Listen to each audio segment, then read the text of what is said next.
I remember when I was a community representative as a councillor in the City of Sydney, I had just become Deputy Lord Mayor when COVID began. And even though no one really knew what COVID was about, people immediately started staying away from Chinatown and from Haymarket, and you saw from one weekend to the next the number of people on the street just falling through the floor.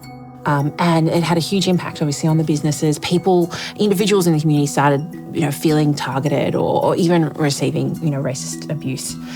And the community really banded together and tried to bridge that gap.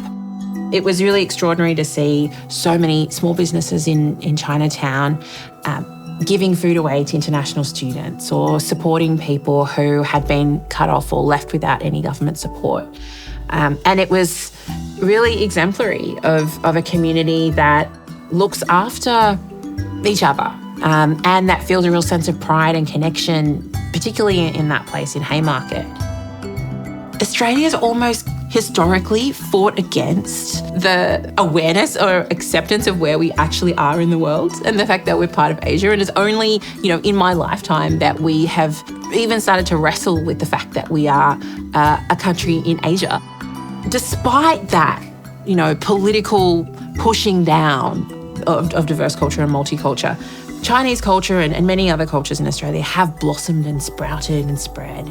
And there's so much that's seeped into Australian culture that we're finally reclaiming. You're in a small town when you pass the local Chinese restaurant, and it has a particular sort of vernacular visually, and it's nostalgic and it's emblematic of survival and thriving and adapting and is sort of a part of Australian identity.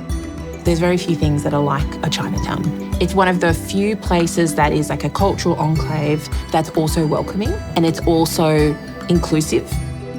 So the idea of being a friend of MOCA to me is about getting in on the ground floor as this new home is built for thinking about not just one community and the contribution that it's made in the past, but how that community connects to other communities. I think it's actually a critical piece of social and cultural infrastructure in telling the story of who we are and how together we cultivate and incubate current responses and future thinking that builds on those roots.